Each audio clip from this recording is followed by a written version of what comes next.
Kabanata 221. Anong sinusubukan mong sabihin, Queen Zimmer? Saway ni Mandy Zimmer na kadadanas lang ng panghihina. Tumingin si Mandy kay Queen. Sa palagay ko alam mo kung ano ang sinusubukan kong sabihin, hindi ba? Sagot ni Queen na nakangisi. Naawa ako sa'yo dahil walang silbi ang asawa mo, ngunit sinong mag-aakala na ikaw ang ganyang klaseng babae?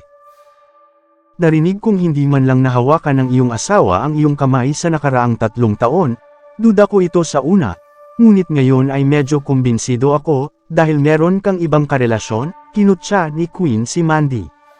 Karelasyon. Labis na nagalit si Mandy nang marinig niya ito habang naisip niyang iniinsulto ni Queen ang kanyang pagiging inosente. Queen Zimmer, nagsipilyo ka ba kaninang umaga? Ang baho ng mga salita mo. Hindi mo ba alam na ang paninirang puri ay isang krimen? Galit na sambat ni Mandy. Wow, may isang taong walang sapat na lakas ng loob upang aminin kung ano ang ginawa niya. Sabihin mo sa akin, nalutas mo ba ang isyu ng proyekto ng commercial center? May kumpiyansa sa sariling nagsalita si Queen. Siyempre, oo, sagot ni Mandy. Oo, edi sabihin mo sa akin, magkano ang ginastos mo? Tanong ni Queen na nakangisi. Hindi, wala akong ginastos, nauutol at sumagot si Mandy nang walang kamalayan. Naalala niya ang hinala ni Harvey kagabi.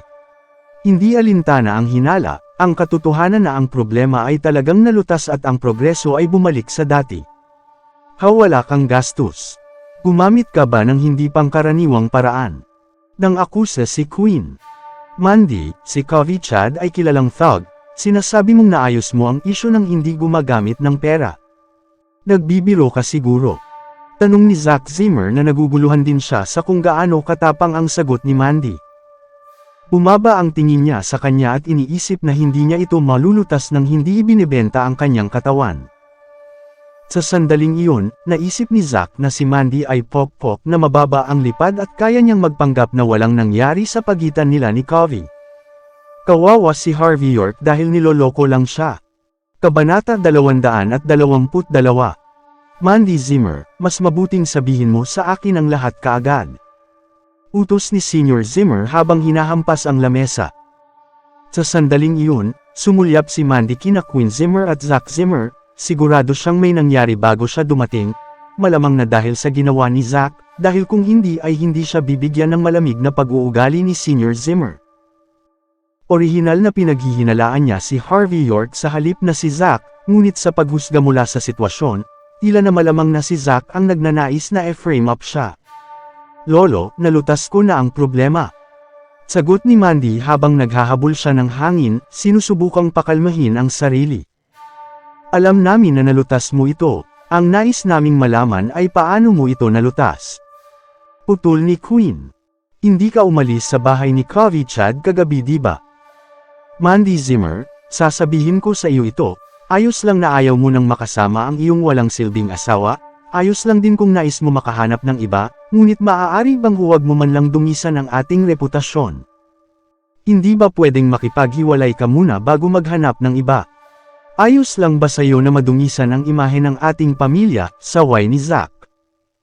Matapos narinig ang mga akusasyon ni Zack, malinaw na kay Mandy na tiyak na nais siyang e-frame up ni Zack.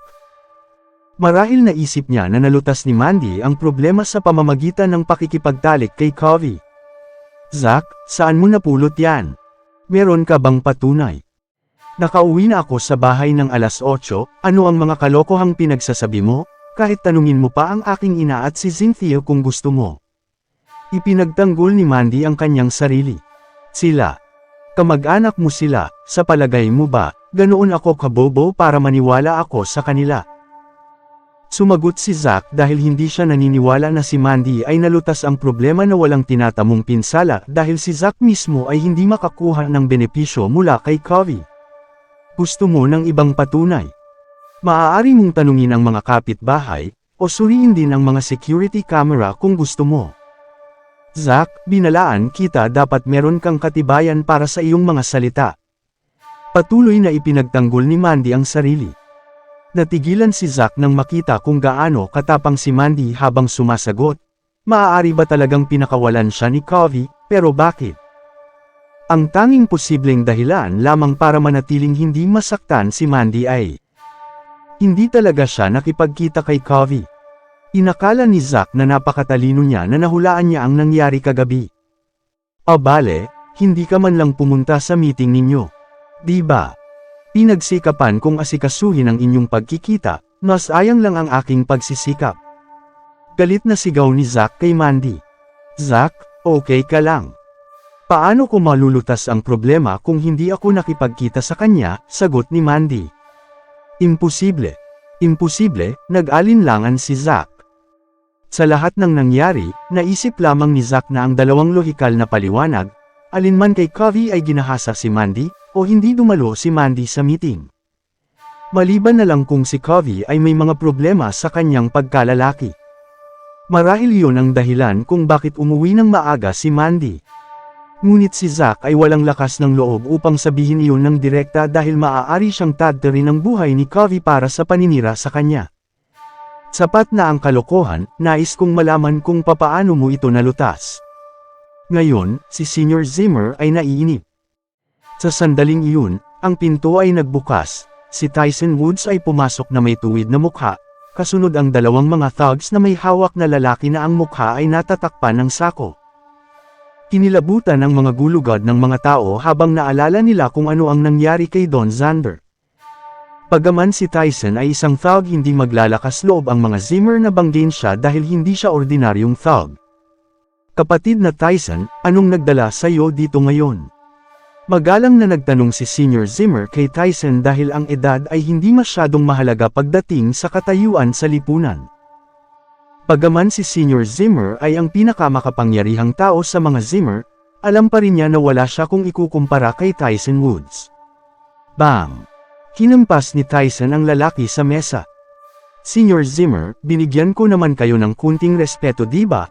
Tapos susubukan mo akong e-frame up. Tanong ni Tyson Woods. Kabanata 223. Bakit mo nasabi yan, Brother Tyson? Palagi ka naming nirerespeto at seryoso ang pagtrato namin sa'yo. Tumugon si Senior Zimmer habang nag-aalala siya sa mga ikilos ni Tyson Woods. Isang maling hakbang lang sa araw na iyon at ang mga Zimmer ay maaaring harapin ang isang mas malaking issue. Respeto. Kayo bang mga Zimmer ay tinuturing ang pag-frame bilang pagre-respeto? Tanong ni Tyson na may pangungut siya habang dinukot ang sako mula sa ulo ng lalaki. Sa sandaling nakita ni Zack Zimmer ang mukha ng lalaki, namutla ang mukha ni Zack. Dahil ang lalaki ay walang iba kundi si Covey Chad, hindi lang siya sigurado kung bakit nasa kamay siya ni Tyson Woods. Inutusan mo ang tauhan kung guluhin ang negosyo ng mga York. Kahit na gusto ninyong mamatay ang mga Zimmers, gusto ko pa ring mabuhay. Sinabi ni Tyson matapos niyang bigyan ng sipa si Covey. Kapatid na Tyson, ano ba ang totoong nangyari? Tanong ni Senior Zimmer na may nanginginig na boses. Sabihin mo. Inutusan ni Tyson si Covey at binigyan siya ng isa pang sipa. Dahil gumugol ng oras si Tyson kasama si Covey kagabi, aminado ngayon si Covey na tauhan siya ni Tyson. Boss, Senior Zimmer, ako ang nagdulot ng kaguluhan sa proyekto ng commercial center, hindi ko ito sinasadya. Binayaran ako ni Zack Zimmer ng $300,000 upang gawin ito. Sumagot si Covey nang walang pagkauto. Kagaguhan. Hindi ko alam kung sino ka, wala rin akong pakialam sa kung sino ka, mabuti pa't panatilihin mong malinis ang iyong bibig. Sigaw ni Zack dahil sa galit. Inangat ni Covey ang kanyang ulo upang tumingin kay Zack, galit si Covey dahil si Zack ang nagdala sa kanya sa gulong ito. Zack Zimmer, wala akong hinanakit sa inyong mga Zimmer, bakit ako pupunta at magdudulot ng gulo sa iyong proyekto? Bukod dito, ang proyekto ay pinondohan ng mga York, hindi ako maglalakas loob na banggain sila. Ginawa ko lang ito dahil sinabi mong babayaran mo ako ng $300,000 at ipinangako na ang mga York ay hindi magdadala sa akin ng anumang kaguluhan, kung hindi dahil doon, bakit ko guguluhin ang proyekto? Inilahad ni Covey ang kanyang bahagi ng kwento. Namangha si Zack dahil masisira ang kanyang kinabukasan kapag nalaman ito ni Senior Zimmer, sinong mag-aakalang siya ang haharap sa mga kahihinatnan mula sa planong ginawa niya upang e-frame up si Mandy. Naiintindihan ko na. Kasalanan mo ito lahat, di ba Mandy Zimmer? Nakipagtalik ka sa kanya at sinabi mo sa kanya na e-frame mo ako, di ba? Sinigawan ni Zack si Mandy, sinusubukan na ibaling ang sisi sa kanya dahil alam niyang patay na siya sa sandaling iyon kung hindi niya maituturo ang kasalanan sa iba. Hindi ba ikaw ang nag-asikaso ng meeting namin ni Covey? Bakit ako makikipagtulungan sa kanya at sisirain ang proyekto ko? Zack Zimmer, huwag mong isiping lahat ay hangal na tulad mo, hindi ba't nilinaw mo na ang ginagawa mo? Galit si Mandy dahil naiintindihan na niya ang sitwasyon, nakaramdam pa siya ng kaunting panghihinayang sa paghihinala kay Harvey York. Lolo, huwag kang makinig sa babaeng ito, lagi kong inuuna ang ating pamilya, wala akong kinalaman dito. Mabilis na lumakad si Zack papunta kay Senior Zimmer habang nasa ilalim ng pressure, mukhang nagdududa. Isang tuwid na mukha ang ipinakita ni Senior Zimmer dahil alam niyang hindi basta-basta na aakusahan ni Covey si Zack. Ang katotohanan na si Zack lamang ang nakakaalam kung sino ang nagdudulot ng gulo at nakapag-ayos ng meeting para sa kanya ay medyo kainahinala na. Sinabi pa niya sa akin na gahasain ko si Mandy Zimmer at ilantad sa buong Niemhi upang siya ay maging karapat-dapat na tagapagmana ng Zimmers, sa sandaling mapatalsik si Mandy at maibalik sa kanya ang proyekto. Para doon, binayaran niya ako ng $115,000 na pauna, at nasa akin pa rin ang aming call history. Tumambad si Covey. Ang sinabi ni Covey kanina ay maaari pa ring tanggihan ni Zack, ngunit ang call history ay hindi maaaring magsinungaling, at hindi rin maipaliwanag ni Zack ang tungkol dito. Nagbigay si Zack ng walang pag-asang ekspresyon. Sa sandaling iyon ay nagtataka pa rin si Zack kung ano ang naging mali sa kanyang plano. Bakit biglang lumitaw si Tyson at kung paano niya naging tauhan si Covey? Ang utak ni Zack ay napuno ng mga katanungan. Nagulat din ang karamihan sa mga kasuklam-suklam na ginawa ni Zack, mukhang nabigla sila nang titigan nila siya. Tila ang lahat ay manatili sa parehong bangka kasama si Zack ay magkakaroon ng problema. Kabanata 224.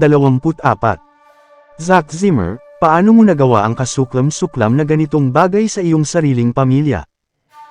Paano mo na e-frame si Mandy para sa kanyang pagsisikap? Nasayang lang ang tiwala ko sa'yo, labis akong dismayado sa'yo.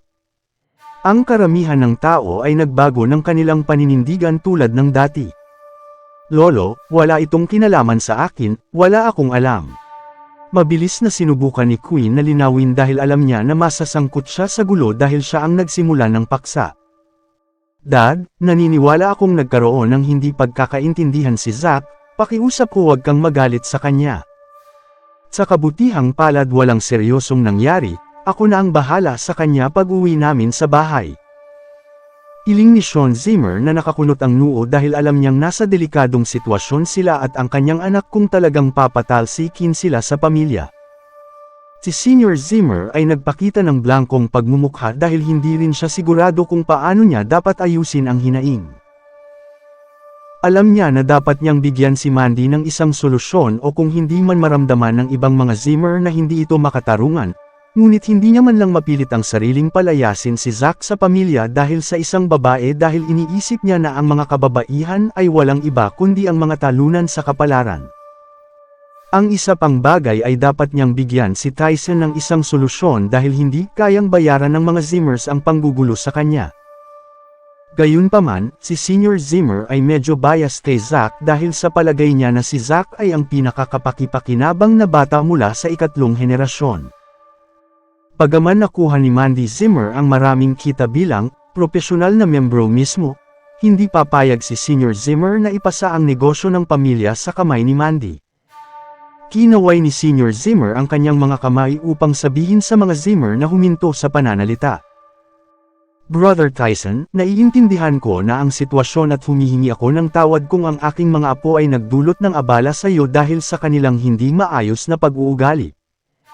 Sa kabutihang palad ang mga bagay ay hindi naging seryoso, ngunit paparusahan ko siya gayunpaman. Para naman sa iyong bahagi, handa kaming bigyan ka ng kabayaran ng anumang numero, ipaalam mo lang sa amin. Nag-alok si Senior Zimmer na magbayad upang hindi masangkot sa gulo si Zack. Inutusan ni Harvey York si Tyson upang tanungin ang mga Zimmer, kaya't hindi siya humiling ng mataas na halaga. Sige, dahil naiintindihan ni Senior Zimmer ang sitwasyon, aasikasuhin muna natin ang sarili nating mga negosyo at pagkatapos ay bibisitahin kita pagkatapos. Sabi ni Tyson habang binibigyan si Zack ng malamig na titig. Matapos magsalita si Tyson, umalis na siya kasama ang kanyang mga tauhan. Splat! Napaluhod si Zack at binasag ang katahimikan, nanginginig siya.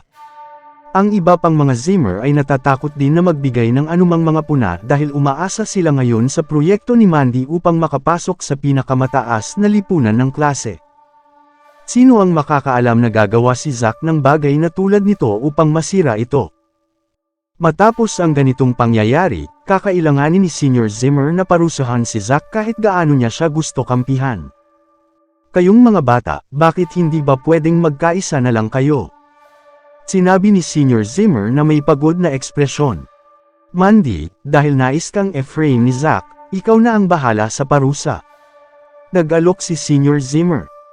Nag-alala si Mandy matapos marinig ang sinabi ni Senior Zimmer dahil alam niyang hindi magkakaloob si Senior Zimmer ng mga parusa na masyadong seryoso, kaya't iniwan niya ang desisyon sa kanya. Gayunpaman, may kamalayan din si Mandy na pag-alitan at tatalikuran siya ni Senior Zimmer kung magmumungkahi siya ng mga seryosong parusa. Lolo, dahil ikaw ang pinuno ng pamilya, ikaw ang magpasya. Sinabi ni Mandy bagaman hindi siya nasisiyahan sa diskarte ni Senior Zimmer.